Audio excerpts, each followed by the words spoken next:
الكرام. تفضل يا أخي جعفر. الو، السلام عليكم ورحمة وعليكم الله. السلام ورحمة الله. السلام. تفضل نسمعك. الشيخ عدنان الحبيب اللي فعلا صراحة شهادة لله كنت أعتنق هذا المذهب الشيعي الحقير. لا لا لا لا, لا, لا, لا تقل. لا تقول بس أرجوك. تقول. أيوة تفضل أخي جعفر، أوصل فكرتك. لأننا نسبكم والله ونلعنكم ليل نهار، أقولها شهادة لله. لماذا أخفي عليكم؟ يعني بأدب الحوار وجادلهم بالتي هي أحسن. تفضل. بارك الله فيكم. تفضل. تعقيبا على كلام الشيخ الحاج عدنان العرعور، الله يرحمه والديه إن شاء الله ويطيل في عمره. هذا علي الكوراني من أكبر مدلسي المذهب الشيعي ومن أكبر الكذابين. كنا أحيانا نظهر يعني نسافر إلى إيران إلى قم، نعم، يعني لبعض الأسئلة نستنتج منه بعض الحاجات التي نجهلها، ولكن والله لا إفادة ولا إعارة ولا شيء أبدا. نعم. فالحمد لله أنا بعد الله سبحانه وتعالى ومتابعتي في رمضان للشيخ عدنان العرعور. طب أخي جعفر أسألك فضل. يعني فضل. ما نريده بصدق ونتوسم فيه كذلك، هل هو فيه تجنن على إخواننا الشيعة أو على علمائهم؟ يعني الإخوان الشيعة يمكن لم يصل إليهم هذا العلم الباطني، العلم الذي لا يختص به إلا الأئمة. يعني هل نتجنى ولا هذا يلامس الحقيقة ما نقدمه في كلمة سواء؟ والله يلامس الحقيقة يا شيخنا الأخ محمد صابر. أنا أكل لك كل الاحترام والتقدير أولا. حفظك الله. حفظك الله. وأبشركم الحمد لله في كثير من الشيعة من إخواني في البحرين تسننوا بفضل الله، ومن ثم بفضل هذا البرنامج العظيم. نسأل الهداية للجميع إن شاء الله.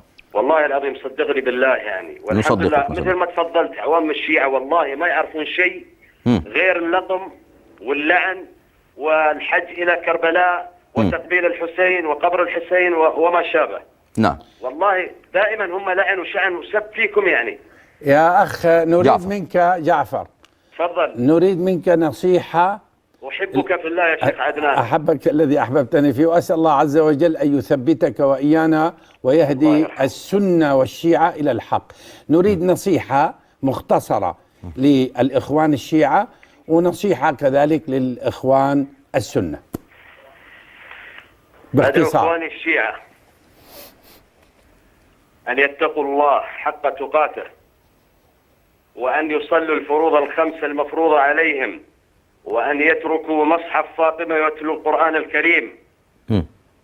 والله العظيم لأن في أشياء أعوذ بالله يعني خاصة العلماء الكوراني والعبد الحميد المهاجر كلهم أنا بالنيابة عنكم ألعنهم إلى يوم القيامة. لا ليس هذا غلط. هذا غلط. أنا أقول لك دينا هذا غلط يا أخي. بعد إذن حضرتك يعني أخ جعفر، الرسول صلى الله عليه وسلم نهى عن لعن الدابة.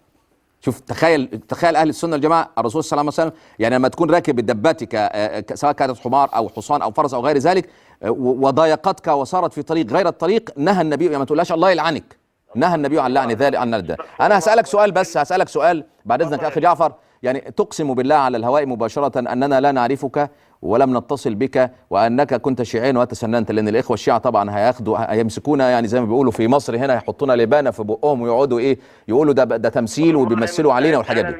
على الملأ أن أشهد الحمد لله. نعم. تفضل سؤالك شيخنا. تفضل يا شيخنا. طيب النصيحة الثانية، يعني أنا فهمت من نصيحتك الأولى أن على الإخوة الشيعة أن يقيموا فرائض الله التي فرضها عليهم وأن يتثبتوا. أخي الكريم، أنت بدل ما تقول الكوراني كذاب والعاملي وفلان وزيد كل تثبتوا، فإذا تثبت الشيعي أدرك ما أدرك.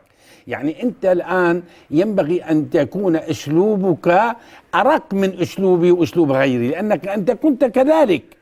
والله أنا كذلك لو طلب مني الأستاذ محمد أن أقسم أني أول مرة أسمع صوته وأول مرة أعرف اسمه ولم أعرف ذلك من قبل. سبحان الذي قدر هذا في هذه المكالمة. وتحية للإخوة في البحرين. آمين. أيوة. تحية لكل أهل البحرين. تحية من مصر.